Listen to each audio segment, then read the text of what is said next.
खानपुर से Sukkur division railway track की मुरम्मत न होने से खस्ता हाली का शिकार है।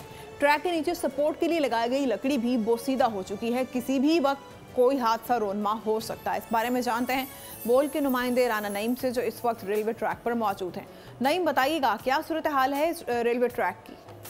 हाँ जी, खानपुर तक सखर रेलवे डिवीज़न और मुल्तान रेलवे डिवीज़न तक जो रेलवे ट्रैक है खस्ता हाली का शिकार है। रेलवे ट्रैक के नीचे जो अरसा दराज से सपोर्ट के लिए लकड़ी लगाई गई थी वो भी नकारा हो चुकी है। रेलवे ट्रैक की मुरम्मत का काम जारी ना होने की वजह से किसी भी वक्त कोई बड़ा हादसा रोनमा हो सकता है। इसके अलावा आपको बताता चलूँ कि गुज़िश्ता रोज़ भी रेलवे इंतजामिया की गफलत और लापरवाही का एक बहुत बड़ा वाक़या सामने आया है।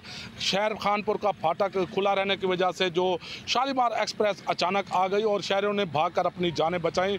इसके अलावा साबका अदवार में रेलवे एडवाइजरी कमेटी ने रेलवे हुकाम को बताया था कि खानपुर तक घोटकी तक सेम की वजह से जो रेलवे ट्रैक है वो बुरी तरह मुतासर हो रहा है। रेलवे इंतजामिया की तरफ से किसी किस्म के कोई इंतजामात नहीं किए गए और ना ही मुरम्मती का काम किया गया है। तो शहरियों ने GM रेलवे और निगरान वज़ीर आज़म अनवार उल हक काकड़ से मुतालबा किया कि खानपुर तक सखर और खानपुर तक मुल्तान तक रेलवे ट्रैक की मुरम्मती का काम किया जाए। जी, सब्सक्राइब करें और बेल दबाएं ताकि कोई खबर रह न जाए।